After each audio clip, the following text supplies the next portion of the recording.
오늘 우리에게 주시는 말씀은 출애굽기 5장 1절에서 14절 말씀입니다. 이 말씀 가지고 모세가 바로 앞에 서다라는 제목으로 말씀을 증거하겠습니다. 우리 먼저 본문 말씀을 함께 합독하시겠습니다. 그 후에 모세와 아론이 바로에게 가서 이르되 이스라엘의 하나님 여호와께서 이렇게 말씀하시기를 내 백성을 보내라. 그러면 그들이 광야에서 내 앞에 절기를 지킬 것이니라 하셨나이다. 바로가 이르되 여호와가 누구이기에 내가 그의 목소리를 듣고 이스라엘을 보내겠느냐. 나는 여호와를 알지 못하니 이스라엘을 보내지 아니하리라. 그들이 이르되 히브리인의 하나님이 우리에게 나타나셨은즉 우리가 광야로 사흘길쯤 가서 우리의 하나님 여호와께 제사를 드리려 하오니 가도록 허락하소서. 여호와께서 전염병이나 칼로 우리를 치실까 두려워하나이다. 애굽 왕이 그들에게 이르되 모세와 아론아 너희가 어찌하여 백성의 노역을 쉬게 하려느냐. 가서 너희의 노역이나 하라. 바로가 또 이르되 이제 이 땅에 백성이 많아졌거늘 너희가 그들로 노역을 쉬게 하는도다 하고 바로가 그날에 백성의 감독들과 기록원들에게 명령하여 이르되 너희는 백성에게 다시는 벽돌에 쓸 짚을 전과 같이 주지 말고 그들이 가서 스스로 짚을 줍게 하라.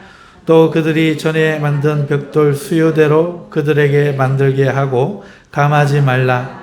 그들이 게으름으로 소리질러 이르기를 우리가 가서 우리 하나님께 제사를 드리자 하나니 그 사람들의 노동을 무겁게 함으로 수고롭게 하여 그들로 거짓말을 듣지 않게 하라. 백성의 감독들과 기록원들이 나가서 백성에게 말하여 이르되 바로가 이렇게 말하기를 내가 너희에게 짚을 주지 아니하리니 너희는 짚을 찾을 곳으로 가서 주우라. 그러나 너희 일은 조금도 감하지 아니하리라 하셨느니라.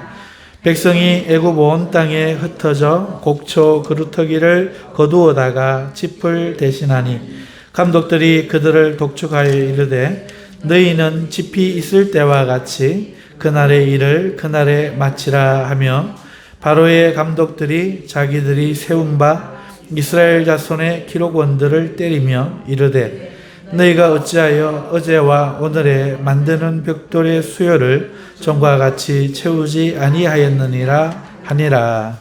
아멘. 할렐루야. 오늘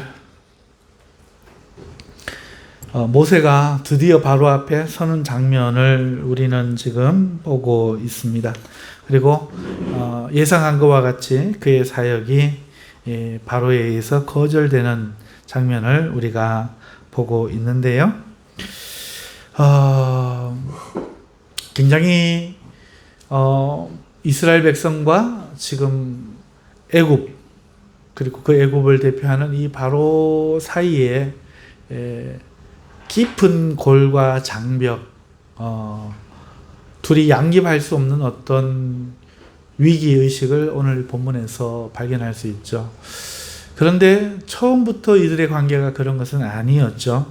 처음에 이스라엘 백성들은 손님으로 그곳에 왔고, 그 이스라엘 백성들을 대표하는 이 요셉에 의해서 이 민족이 구원을 받고, 그의 가족들을 칭송하는 그런 관계였습니다. 그런데 어떻게 400년이 지난 지금 이들은 이런 깊은 위기의 관계가 되었는가? 이 관계를 우리가 몰라도 우리 신앙생활을 하는 데는 큰 문제가 없지만 알면은 우리 신앙생활을 하는 데 있어 특별히 성경을 아는 데 있어서 말씀을 앞으로 듣는 데 있어서 많은 도움이 될 줄로 생각을 합니다.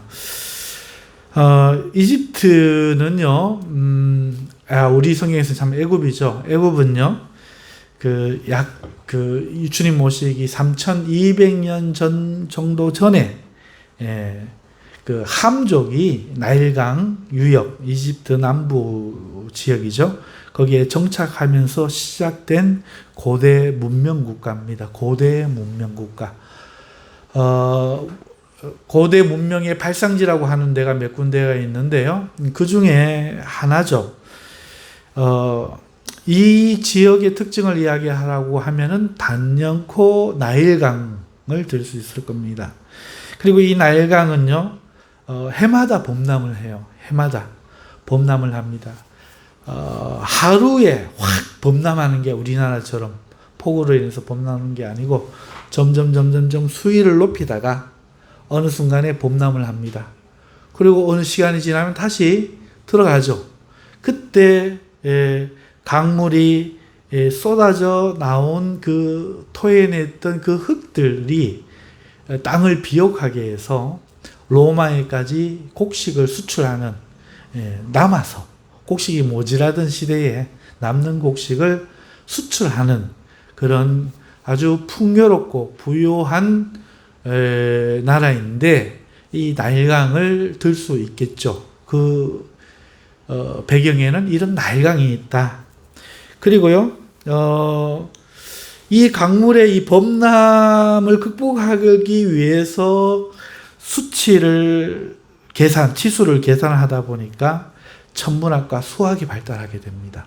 그래서 학문이 굉장히 발달된 곳이 우리가 지금 생각하는 아프리카를 생각하면 전혀 연상이 안 되는 아프리카, 이집트입니다. 그리고 그 이집트 위에 알렉산드리아라고 들어봤을 겁니다. 고대 문명 중에서도 알렉산드리아는 특히 철학시대에도 꽃을 피웠던, 우리 기독교의 교리도 꽃을 피웠지만 세상의 철학에 있어서도 굉장히 앞서갔던, 얼굴 피부색은 다 검을지 몰라도 굉장히 학자적이고 학문적인 지식이 많았던, 천문학과 수학이 발달했던 그런 곳이라 생각하면 되겠습니다. 뿐만 아니라 그 강에는 굉장한 물고기들이 있습니다. 그래가지고 풍부한 어업 자원을 가지고 있었던 나라, 바로 이집트인데요. 이집트에 이스라엘 백성이 갈 때 그 땅에 있던 이집트인들을 다스리던 왕조는 그 셈 계통의 이민족인 힉소스 왕조가 다스리고 있었어요. 이 힉소스 왕조는요, 다양한 세머를 사용했는데 그 중에 히브리어도 이 세머입니다. 그러니까 히브리 출신의 요셉이 총리가 된 것도 그런 이유에 있었어요. 언어가 소통됐던 거죠. 언어가 소통되고 그 왕조가 같은 세머를 사용하는, 그래서 히브리를 우대하는, 이민족 취급하지 않는 그런 왕조였기 때문에 굉장히 히브리 민족에 대해서 우호적이었다, 이렇게 보시면 되겠습니다. 자, 그런데 그 전에는 아니었거든요. 이 힉소스 왕조가 정권을, 그 왕조를 몰아내고 다시 잡은 것이었는데, 몰려났던 그 왕조는 아니지만 나일강 그 하부가 원래 기원이잖아요. 하지만 이제 쫓겨났으니까 상부로 조금 안 좋은, 강의 하부에는 더 풍성한 자원이 있겠죠. 근데 상부는 좀 더 살기가 척박하지 않겠습니까? 쫓겨나고 주류가 아닌 사람들은 자꾸 밀렸겠죠. 그러면은 또 반대로 이제 다시 정권을 잡으려고 했겠죠. 그 일이 다시 일어난 겁니다. 나일강 상류 이집트에 살다가 다시 세력을 키운 이 원래 본토 함족 계통의 아모스 왕조가 일어나서 이 힉소스 왕족을 축출해내고 이집트를 통일을 합니다. 정권이 바뀌어버린 거죠. 요셉 사건 이후에 정권이 바뀌어버린 겁니다. 그리고는 이제 그 힉소스 왕조와 함께 서로 친밀하고 우호적이었던 이 히브리 민족에 대해서는 관용적이 되지 못하고 상당히 적대시하면서 위험적인 요소로 대하기 시작을 했죠.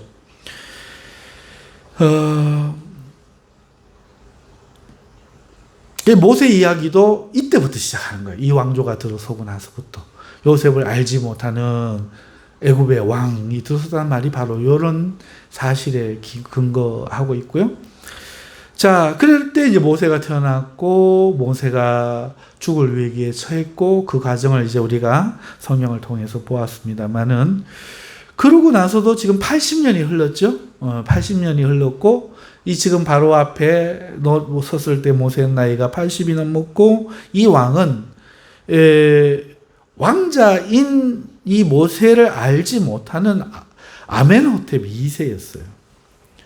그는 자신을 태양신의 아들로 믿는 교만한 사람이었고, 자신감이 넘치는 그런, 굉장히 권위적인 그런 사람이었습니다.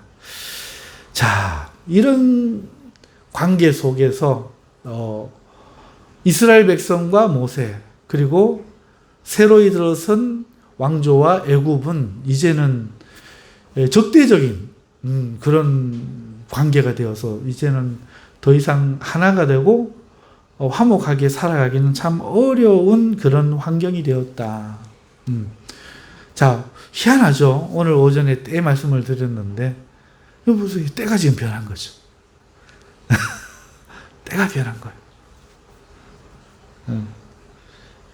제가 뭐 성경을 미리 다 알고 앞에서 설교를 이렇게 짜겠습니까?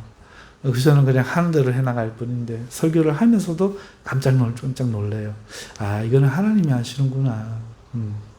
사랑하는 성도 여러분, 때가 변했어요.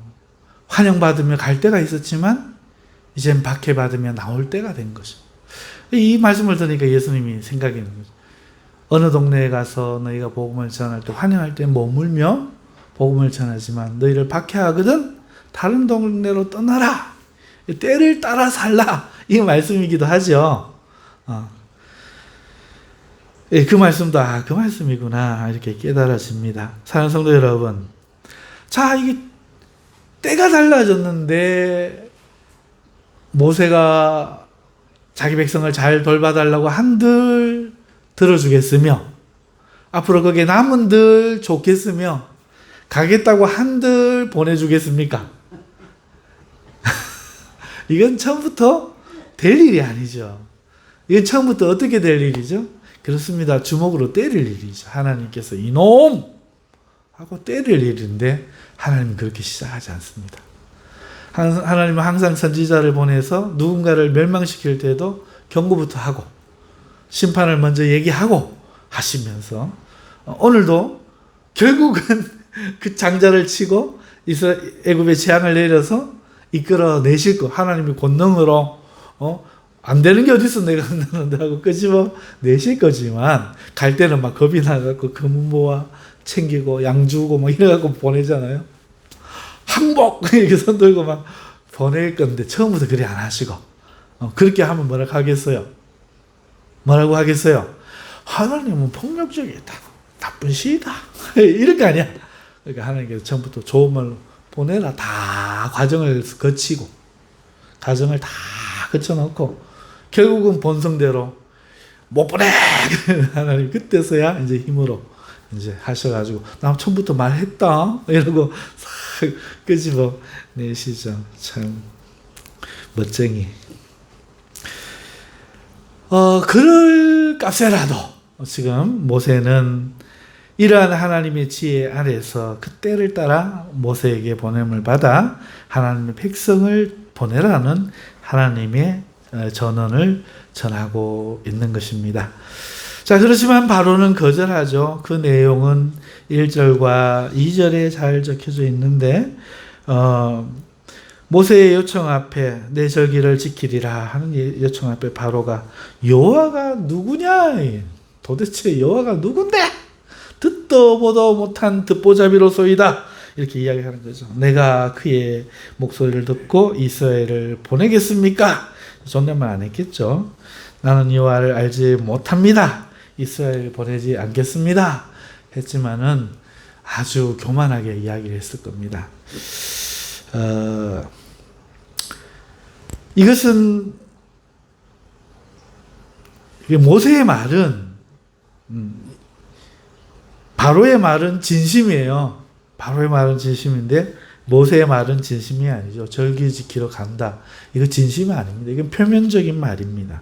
진실은 히브리인들이 떠나겠다는 거죠. 그런데 떠나겠다고 대놓고 말을 못하는 거죠. 절기 지키러 갔다가 안 돌아오는 겁니다. 40년째 안 돌아와. 100년째 안 돌아와. 잊어버리고 그냥 살아. 이거죠. 여러분, 히브리인들이 살고 있던 이 고센 땅은요, 그 부유한 그 삼각지대 남쪽에 있어요. 그 나일강 유역의 그 삼각, 특히 강이 갈라지는 그 쪽의 삼각 지역을 삼각주 지대라고 해서 이 이집트에서도 가장 비옥한 곳이거든요.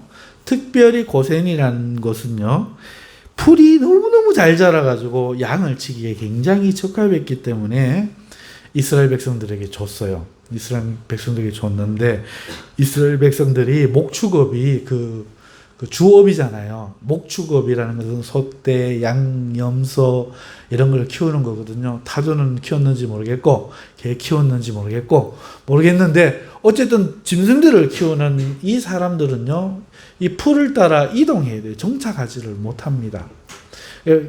우기, 건기에 따라서 그 풀을 여기 싹 전멸시키고 나면 다음 가서 또 풀을 먹고 이렇게 돌면서 풀을 먹이는데, 이것이 히브리인인 이 팔레스타인 지역에서 이스라엘 백성만 그런 게 아니고 이들이 건너왔던 메소포타미아와 하란 지역의 목축인들도 그렇고, 이 건너가기 이전에 그 지 옆에 있는 미디안과 사우디아라비아 사막에 있는 이 사람들도 그런 거예요.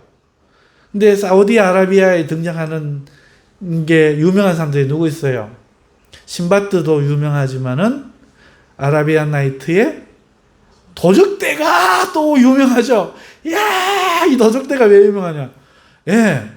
농사가 안 되니까 농사만 지어 놓으면 쳐들어오는 거라. 욥이 도적에 의해서 아들들이 다 죽고 그랬잖아요. 이 사람들은 먹을 게 없어. 양밖에는 뭐 없어. 그러니까 주수철만 되면은 기가 막히게, 옛날에 일본이 우리나라 침략해서 저 남부지방에서 곡식 뺏어 가던 것처럼 이 사람들도 하니까 목축하는 사람 이거로 뭐냐, 1직업 목축업 쓰고 갈로 열고 2직업 도둑대 이렇게 쓴단 말이에요. 공부 안 하고 술 먹고 마시고 놀고 거칠고 싸움 좋아하고 자기 자랑 좋아하고, 이 목축업 이거로 이렇게 연결이 되어 있으니까 이 농사 짓는 사람들 입장에서는 골칫거리고 야만인이고 무식하고 상대하기 싫은 사람이라는 이미지가 딱 박혀져 있는데, 고센 땅에 온 사람, 이스라엘 백성들이 어떤 사람입니까? 농사하는 이들이 아니라 목축업하는 사람인 거예요.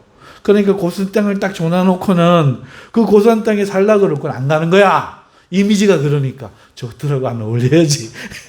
지금 나라는 왜 구해줬는지 모르겠지만 상종하면 안 돼. 이래가지고 400년 동안 접촉을 하네.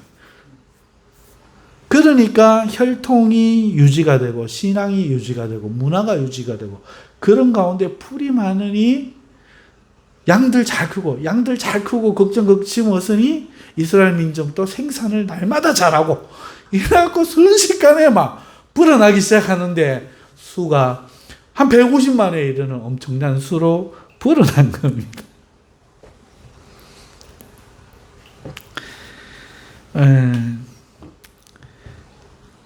혈통과 문화가 안 섞였으니까 이집트인들 보기엔 너무도 다르지. 400년이 지나도 그들은 그들, 우리는 우리. 닮은 게 없는 거예요. 그런데 우호적일 때는 괜찮은데 때가 지나서 이제 이들을 적대적으로 생각하는 왕조가, 함족 왕조가 들었으니까 어떻겠습니까? 거기다가 이 수가 분 이 이스라엘에 살던 고센 땅은요, 이집트의 이 그 국경의 경계 지역에 있어요.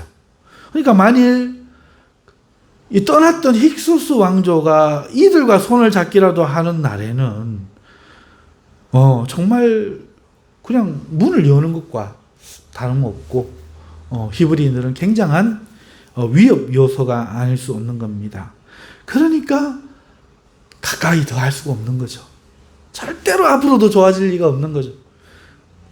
히브리인들은 그 당시에 성인 남자만 대략 40만 명이었고 여자와 아이까지 합치면 한 150만 명쯤 되는데, 여러분요, 대구가 왜 안 되는 줄 아세요? 인구가 없어서 그래. 오지를 않아. 젊은 사람들이 나면 다 서울 가고, 기껏 힘써서 만들면 서울로 다 가쁘고, 노인만 남고 만들 수 있는 사람은 없고. 그런데 여기 한번 보세요. 날마다 막 아들을 넣으면 죽여도 막 숭풍숭풍 나. 젊은 애들이 막 유치원이 막 날로 부흥하고 막 교사 직업이 막 이런 것이 히브리인들이 사는 모습이에요. 돈이 얼마나 잘 돌겠어. 얼마나 물자가 소통이 많겠어. 그들이 생산해내는 그 무수한 산업물이 얼마나 많겠어. 그죠? 거기에다가 이런 히브리인들을 적대적인 왕조가 들어서 가지고 노동까지 시키니, 만약에 이들이 없다면 이 빈자리는요, 상상 초월이죠. 어쩌면은 경제가 파국을 맞고 이 왕조는 다시 무너질 수가 있는 거예요. 이제는 뭐 보내도 줄 수 없는 문제. 절대로 불허할 문제. 정말 악연이죠. 그죠? 이런 상황이 돼버린 거죠. 이 때를 이용해서 하나님은 다시 돌아오게 하시는 거긴 하지만, 어쨌든 우리가 볼 때는 이런 상황이다.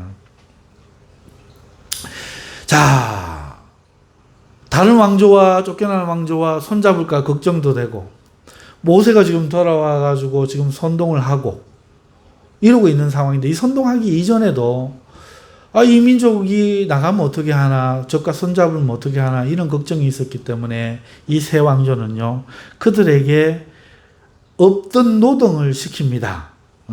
어떤 노동이라는 건 뭔가 하니까, 이들이 어떻게 해야 딴 생각을 하지 않을까? 거친 고되고 힘든 노동을 시키잖아요.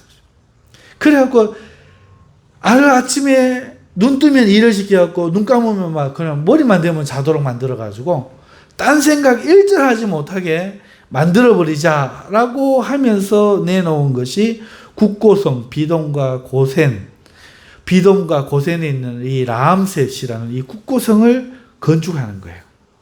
이 국고성은 평상시에는요, 전쟁이 없을 때에는요,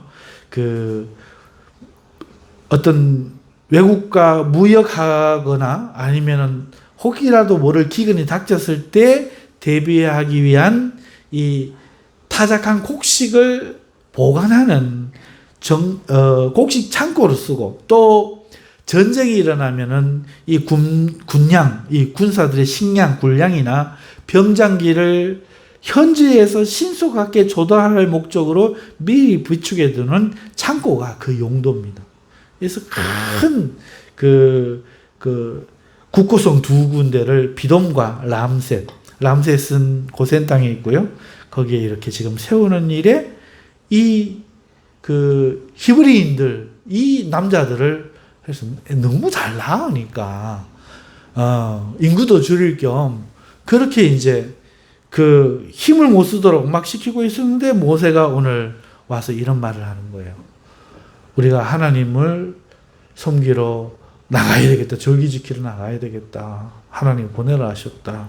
이렇게 말을 하는 겁니다. 이 바로가 볼 때는 얼토당토하는 말이죠. 자기의 우리가 히브리인 때문에 죽게 되었다. 우리 이런 심정이 있다. 이렇게 말 안 하는 겁니다. 더 힘으로 막 억누르려고 하는 거죠. 너희가 우리의 생사를 지금 지고 있는 존재다. 이 약한 모습을 보이지 않기 위해서 더 지금 강력하게 대처하는 그 아멘호텝 2세의 모습을 우리가 지금 볼 수가 있는 것이죠. 그러면서 이제는 너가 팔자가 편해 그러는구나. 집도 주지 말아요. 전에는 조금 더 빨리 짓고 일을 강대하게 막 시키니까 저거 할 일이 아니잖아요. 저것도 양심이 있는데 일을 시키는 대신 집이라도 갖다 줬어. 근데 이것도 주지 않고 전에만큼 일도 감당하라고 하면서 지금 하고 있는 것입니다. 모세가 아론과 함께 나가서 요청한 이 요청은 이런 이유로 결코 허락할 수 없는 것이었고, 한마디로 나가는 것 자체가 쓸데없는 일이었고, 히브리 민족과 이 왕자는 둘이 같이 양립하는 일은 결단코 엄마와 아들이 눈을 떠야 됩니다. 결단코 눈을 뜨셔야 돼요. 결단코 양립할 수 없는 일이었습니다. 이로 인해 노동이 더 추가되고 백성들이 모세를 원망하는 모습을 우리는 볼 수 있죠. 자, 오늘 내용이 그렇고요. 사랑하는 성도 여러분, 이 본문 말씀에서 지금 오늘 우리의 처지가 보여요. 이집트는 오늘 우리가 살고 있는 이 세상입니다. 그리고 우리는 히브리인들이죠. 여러분, 대한민국을 누가 이끌었습니까? 누가 독립하게 했습니까? 기독교인입니다. 이거 모르면은 사람 아닙니다. 대한민국은요, 양반 몇 사람이 다 해먹고 대부분 평민과 천민으로 종으로 대대를 이어서 살았던 민족이고, 그 왕이 자기들 이 나라를 다스리려니까 중국에 가서 황제 폐하 이러면서 저하고 대대로 여자들과 애들을 조공으로 바치고 곡식 바치고 해마다 그렇게 살아왔던 민족이에요. 고려시대 조선시대 할 거 없습니다. 역사 조금만 아시는 분들은 아시죠? 일본이 우리나라 와서 지배한 그거 아주 못했지만 그들 40년 30년 했습니다. 40년 했습니다. 저들은 수백 년 했습니다. 천년을 그랬어요. 천년을. 원수도 저런 원수가 없습니다. 중국은. 대대로 진짜 우리나라에 피에 맺힌 원한이라고 할 만큼 저들은요. 6.25도 갈라진 게 저들 때문입니다. 우리가 와서 저거 하려고 하는데 중국을 등에 업고 김일성이 나온 게 아니거든요. 러시아를 등에 업고 나온 겁니다. 근데 다 이기는 전쟁에서 뒤에서 중공군들이 그럴 수는 없다 이러고 뺏길 수는 없다. 대대로 우리의 젖줄 수백 년간 우리의 속국으로 아래 걸들로 취급하고, 여자가 필요하면 여자 데리고 가 쓰고, 애들이 필요하면 애들 거하고 한간 만들라고 쓰고, 전쟁이 필요하면 1,000명 보내라 5,000명 보내라 이래갖고 할바지 시키고 수백 년 수천 년을 그렇게 살아왔던 자들이 뺏길 수 없거든. 그러니까 소총대 들고 저거가 막 내려온 거야. 인해 전술로 막 내려온 거야. 그래갖고 남북이 지금 분단된 거 아닙니까? 그 생각하면 참 저하죠. 어찌됐든 사랑하는 성도 여러분, 이 세상은요, 하나님이 기뻐하시는 세상이 아닙니다. 다른 왕조가 섰죠. 우리는 그 속에서 노역하고 사는 기독교인인데, 처음에 우리는 이 세상에서 그런 지금과 같은 자들이 아니라 그 일제시대 때 노예되어 있을 때 그 독립운동을 이끌었고, 그 유럽과 미국의 교회에서 보낸 선교사들이 와서 학교를 세우고, 이 대구에만 해도 참 이름도 자꾸 생각이 안 난다. 제가 다녔던 개성 중고등학교부터 시작해가지고, 동산병원, 천구의 그 선교사들이 했는 일들 아닙니까? 공부를 시키고 미국으로 유학을 보내고 이승만을 준비를 시킨 것도 기독교인. 우리나라가 남북으로 북한이 부산까지 내려가고 적과 통일되려고 하던 순간에 미국은 군사를 보낼 생각이 없어요. 이승만 대통령이 사람을 보내갖고 너것들 뭐하노 그러고 기독교인이라고 할 수 있느냐 막 이래 호통을 쳐가지고 안 보내주면 안 되겠다 이러고 보낸 게 메가더 장군이야. 이걸 알기는 아는지 몰라. 그래가지고 인천으로 들어와가지고 갈라져가지고 다시 전진할 수 있는 힘을 얻어갖고 몰아내는 그 전쟁이 이 6.25 전쟁 아닙니까? 기독교는요 이 나라의 개화를 가져오고 이 나라의 그 문화를 다시금 열고 제도를 바꾸고 살기 좋은 지금 경제 10대 대국의 그 기초 틀을 닦았던 인물을 배출해냈던 요셉처럼 애굽 땅을 구원한 것처럼 대한민국 땅을 구원했던 그것이 바로 우리 기독교예요. 그렇게 시작을 되었던 거죠. 환영받으면서 빛으로 왔었지만 지금 기독교인들은 세상의 노동에 참여하도록 요구받는 수단에 불과합니다. 기독교인 되면요, 일 시키고 주일 못 지키게 하려고 주일날 시험 다 치고, 주일날 무슨, 여러분, 기독교가 없었으면 주일이 휴일이 되는 게 어디 있었겠어요? 노예로 살던 사람들이 전부, 휴일도 없이 일을 했을 건데, 예수님 때문에, 안식일은 세상이 지키는 종교가 아니었거든요. 유대인들만 지키는 종교였거든요. 세상에는 안식일이 없습니다.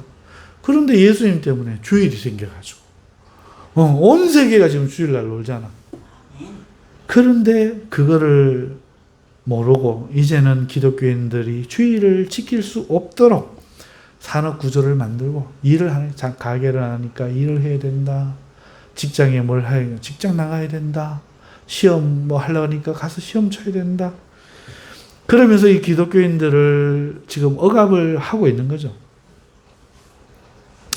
정권의 손이 교회 안에도 지금 미쳐 들어오고 있는 거죠. 목사 근로자로 신고해가 파악을 해가 그런 교회 문을 열었다 닫았다. 저거 마음대로야. 우리 대한민국 역사상 교회를 그런 적이 없었어요. 왜? 교회가 이 땅의 구세주였기 때문에 교회를 인해서 기타도 모르고 하모니카도 모르고 아무것도 모르는 우리가 기독교인이 저 애국가 짓고 동료책 만들고 악보를 알아야지. 춘향 이거밖에 아는 게 뭐 있어? 얼쑤 이거밖에 뭐 있어? 아니 그것도 나쁜 건 아니지만 몰랐던 것에 기독교인들이 공부를 선교사들이 시키고 음악을 가르치고 문학을 가르쳐갖고 교사를 만들고 지도자를 세워갖고 이 대한민국을 만들었던 거죠.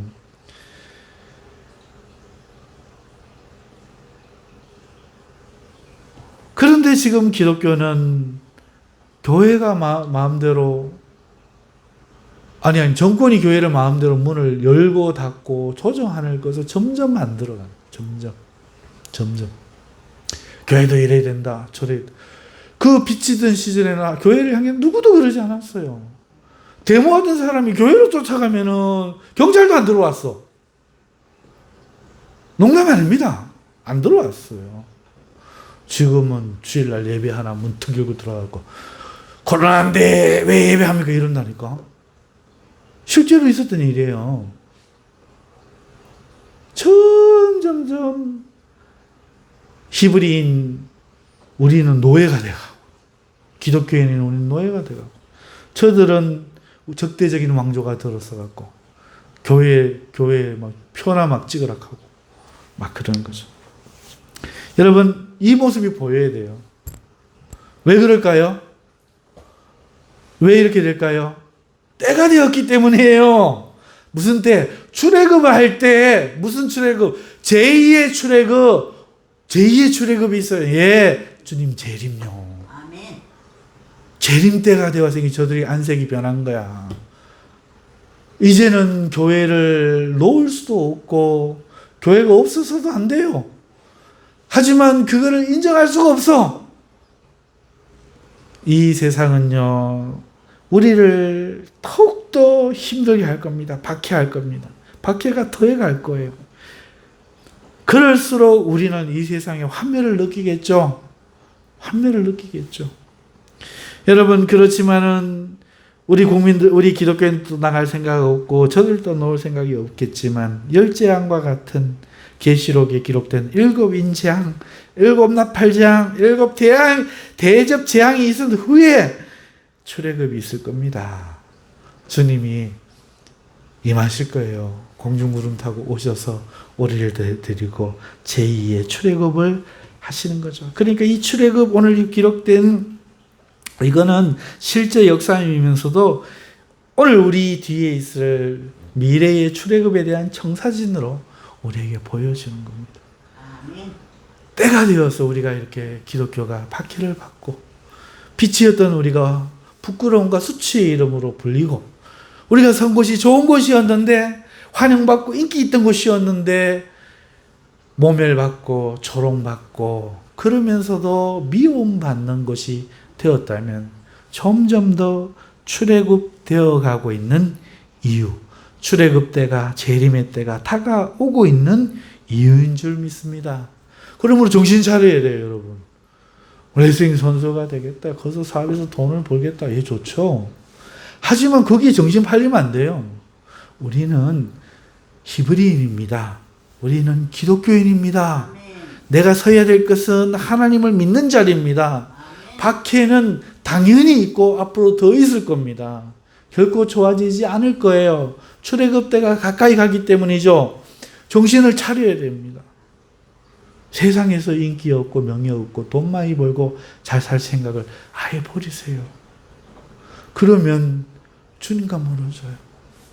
주님을 잃으면 다 잃는 겁니다. 세상이 사랑하지 싶습니까? 어이, 너는 배신자 이러고 더 미워합니다. 더 찌꺼기가 됩니다. 여러분, 착각하면 안 돼요. 착각하면 안 돼요. 지금 넘어뜨리려고 유혹하고 온갖 대우하고 네가 최고, 네가 필요하다고 말을 해도 거기에 속으면 안 됩니다. 여러분이 있어야 될 것은 하나님을 예배하는 자리. 여러분들이 서 있어야 될 것은 믿음의 순결을 지킨 신부의 위치. 그것인 줄 믿고 세상이 아무리 사탕발림을 하고 좋은 말을 해도 여러분 속지 마시고 오직 끝까지 믿음을 지키시는 거룩한 주의 백성들 되시기를 주님의 이름으로 축원합니다. 우리 270장 찬송 하나님께 드린 후에 주님 가르쳐 주신 기도로 예배를 마치도록 하겠습니다.